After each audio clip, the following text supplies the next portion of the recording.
Okay, so I have something a little bit exciting for you today. I've got some data analysis about casting spells in Age of Sigmar. In my previous video, I talked a little bit about how I don't like the 2d6 versus 2d6 sort of casting mini game that we play in Age of Sigmar, and I pointed out that I don't think casting value is very important.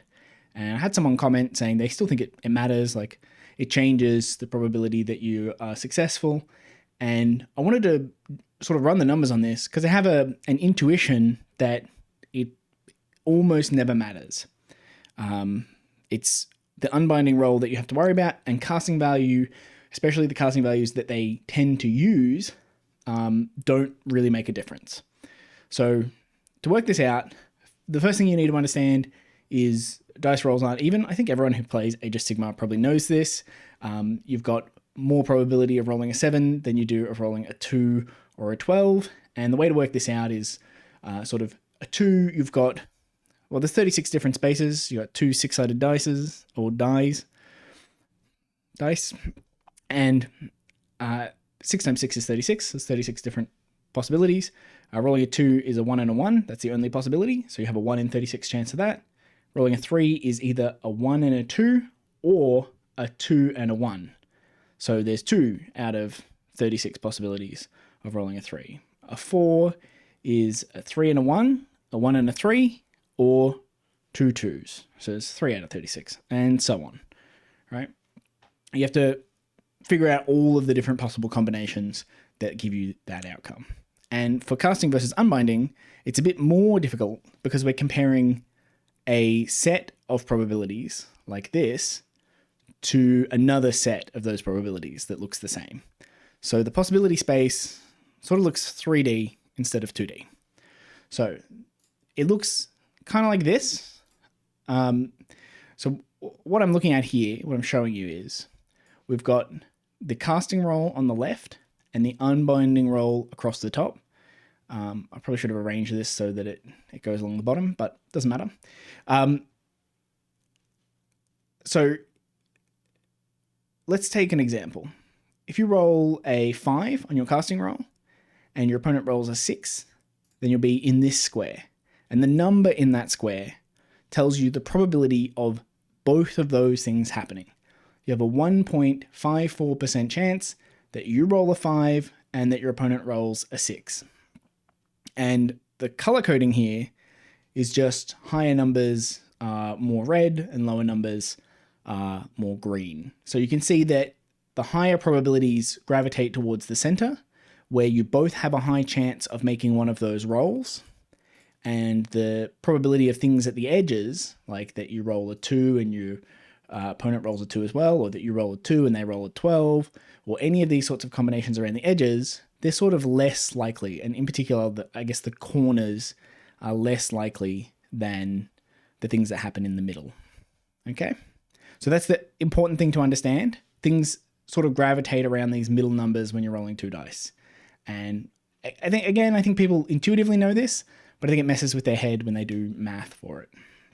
Okay, so this is the main event. This chart shows you a lot of different things. I'm just going to set it to casting value 6, and I'll explain exactly what's happening, what we're looking at. It's the same probability space as here, but we have different color coding. And the color coding tells us a lot in this space.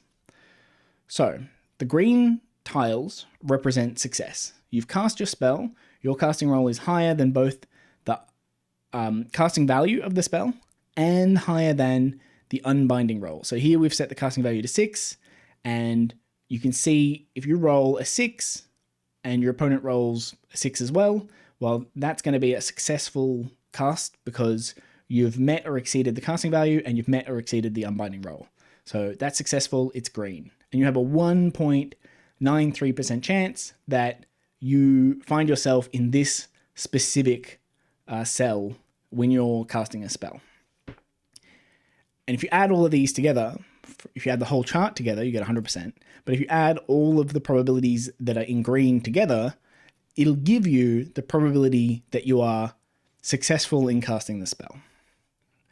If you look at, well, grey, I've got miscast up here. The yellow is the failed cast. So you rolled your casting roll and you got below the casting value. So your spell has failed the cast. The orange area is when you failed to cast the spell and your opponent also rolled higher on the unbinding roll. And this is a bit confusing because if you fail to cast the spell, your opponent doesn't have to roll to unbind it.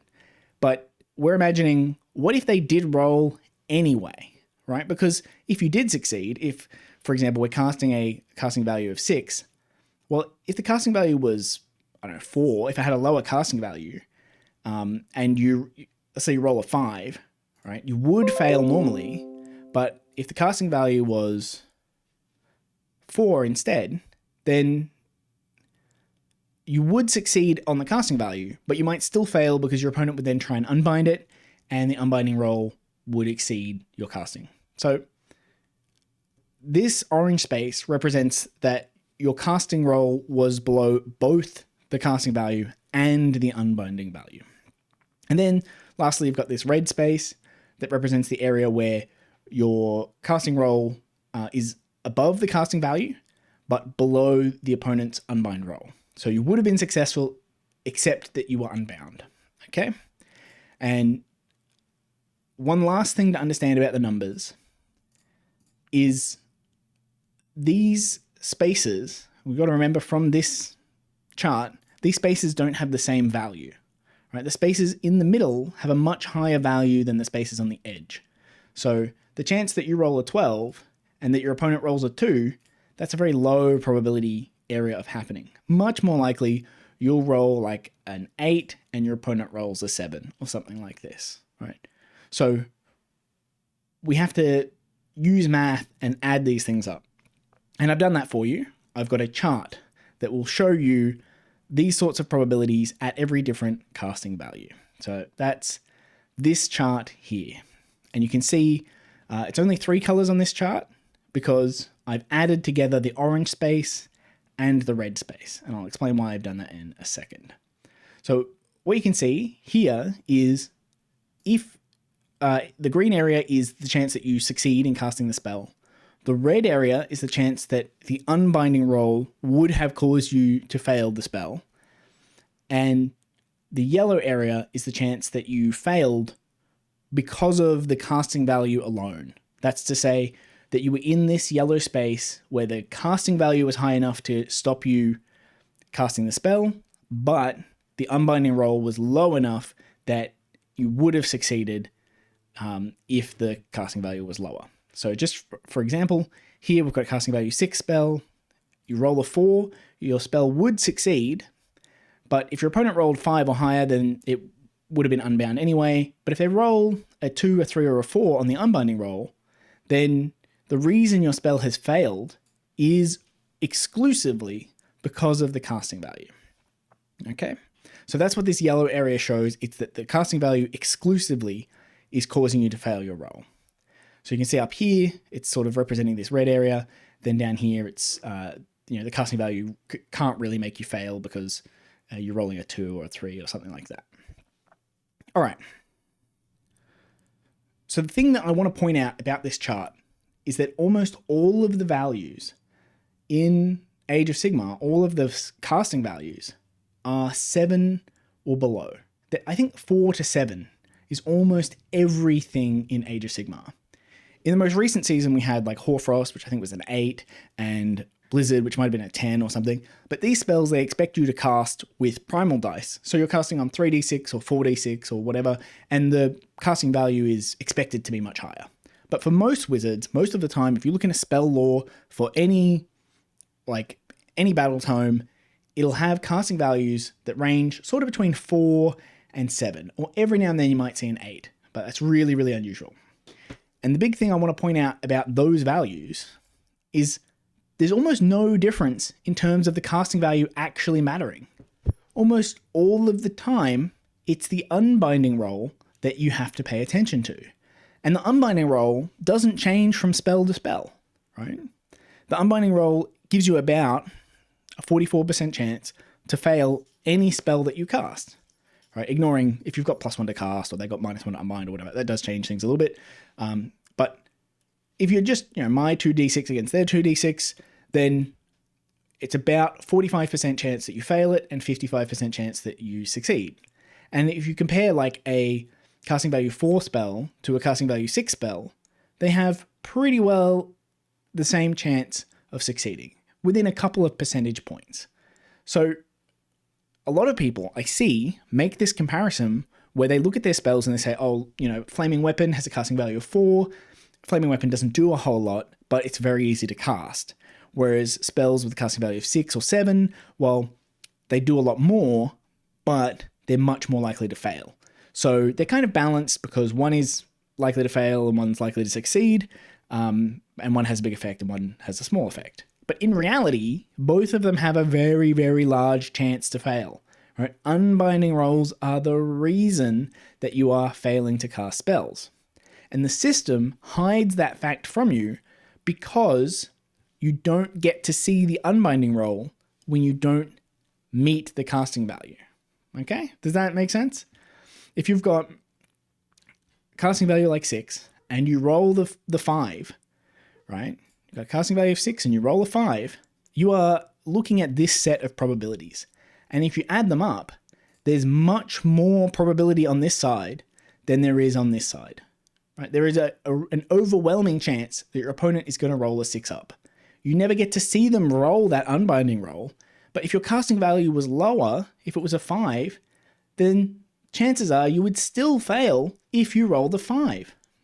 Or if your casting value is even lower, if it was a 4, chances are if you actually cast a spell on a 4, it's going to get unbound. So it doesn't really matter if you have a low casting value. Anything below 7, you're more worried about the unbinding roll than you are about the casting value. And casting value really doesn't make a difference. Obviously, if you're not in unbind range, then it does make a difference. If your opponent doesn't have any wizards, it makes a difference.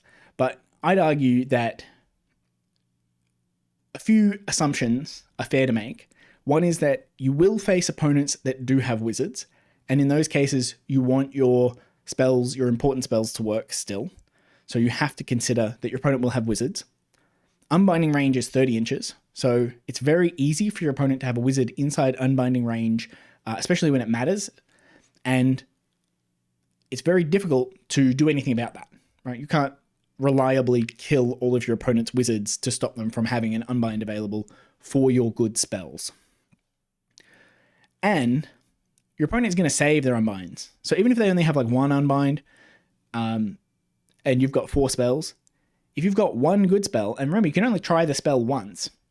So if you have one spell that your army really relies upon, then your opponent is going to try and unbind that spell. So the important one is going to face an unbinding roll. So I think it's a fair assumption to try and calculate the chance that your spell succeeds based on it facing an unbinding roll. I've heard some people say, well, it's good to have a bunch of spells that have low casting values and have other spells that have high effects. So your opponent can try and unbind the good effect spells, and then you'll get a bunch of free stuff through because your opponent doesn't want to unbind those. And the argument that's being made there is, I have a spell that is so small an effect that my opponent doesn't even care about unbinding it, even when I roll low enough. Like even when I roll a 4 or a 3, a 4 or a 5 or something to cast my low casting value spell, my opponent doesn't even want to try to unbind it, even though they could, even though they have a really, really high chance of unbinding that spell, because that spell is going to do pretty much nothing, right? It's a bit like Arcane Bolt. Like, yeah, you can have that one mortal damage. I don't really care. That's not, in my mind, not a good argument that that's a good spell. In fact, that's an argument that that's a really bad spell, that your opponent doesn't care to unbind it. There's one more thing that I want to show you, right? So that's just explaining why I think it's fair to consider that you will have an unbinding roll. And when you're comparing spells, you're really just looking at the size of the yellow area, right? Because the difference between a casting value 4 spell and a casting value 0 spell and a casting value 8 spell is the yellow area, not the orange area. You're always going to have that orange area if the spell matters at all. Or not always, but in situations that you want to rely upon. So if you face an army that just has no wizards, then sure, you're not facing an unbinding roll and casting value matters a lot, but you can't choose the army that you're facing. You can't choose whether they have wizards. They probably will have wizards. They'll probably be able to put them within 30 of your wizards. You probably will face an unbinding roll. That's why I'm making those assumptions. But they are assumptions. There are cases where it doesn't matter. There is one last thing I want to show you before I move on, and that is this overlapping causes of failure. So this is a bit different to this graph. What this is showing is in red, you've got the chance that you fail because of your unbinding roll, and in yellow, you've got the chance that you fail because of that casting value. So you can see that the shape here is sort of similar to this shape, but this one down here, it's going down, right? So up here where we're just calculating this, the full thing, but in this bottom chart down here, we're going to look at the sort of cross-sectional one. We're going to see that as you get a higher casting value, the chance that the unbinding roll is really the thing alone causing you to fail is going down. And the thing that you notice about this is that there's a sort of break-even point after 8 somewhere. And this matters mostly because you can tell that as your casting value gets sort of 8 and higher, that's when the casting value makes a big difference. You can see it on this chart as well. 8 and higher really starts to reduce your chances of being successful, whereas below 8, there's almost no difference between these spells. Right? It's a really low curve here, and then it really starts to ramp up and get much more difficult after you get sort of 8 and higher. Right? So 8 and higher really becomes the case that casting value is the thing that you really need to worry about. So in my previous video, I said, I think it would be more interesting if they had spells that had casting values down here, 2 and 3, like just auto cast spells. So they could better fill that role if you're the kind of person who is saying, well, we need spells that have a really small effect that's more reliable, then why not just have casting values of 2? Why not have a spell that literally, as long as you don't miscast, it goes off? Why not have that spell? We could have, like we saw an example of Mystic Shield. Mystic Shield gives you, apparently it's Spearhead only, I don't know, gives you a 6-up ward until the end of that turn. That's a horrible spell. It's absolutely useless. You may as well give that a casting value of 2. Why give it any chance to fail outside of miscasting? Just give it a 2.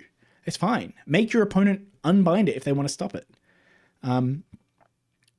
You can use casting values that are really low. You can make a chart look like this. It's fine if the spell is pretty weak.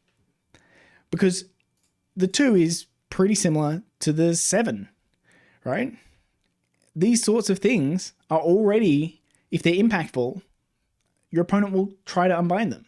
So you can have casting values that are really low, because then we're just relying on how impactful it feels to your opponent. It doesn't make a big difference. On the other hand, you can also have casting values that are much higher. Casting values that are like a 9 or a 10 or an 11 that really make it difficult to cast a spell without a good bonus. And I thought when we saw Merciless Blizzard, I was really excited to see a casting value that was sort of 10 or higher. We never see that in Age of Sigmar. And they gave us a good casting bonus so that when you cast Merciless Blizzard, you really only do it when you're rolling like 4 dice at once. You need to use those primal dice to cast the Merciless Blizzard. Or you need to be like Slaves to Darkness, where you get a d6 extra to cast from a heroic action. And so I think it would make it more interesting if more spells had casting values that were outside this 4 to 7 range, where there's pretty much no difference between the chance that you succeed or fail in casting a spell. All right. I think that's all I need to explain. There's one more thing to do with 4th edition that we learned once the full rulebook was leaked versus the articles. In the articles, it gave us the impression that you wouldn't be able to cast and unbind at the same time. So if you had a wizard that was power level 1, it could either cast a spell or unbind a spell that turn. Or if it was casting level 2, it could cast 2 spells or cast 1 spell and unbind 1 spell. And normally this wouldn't matter because you're not casting spells in your opponent's turn. But we're also aware that we've got a command that lets you cast a spell in your opponent's hero phase. And that happens after all their casting is done.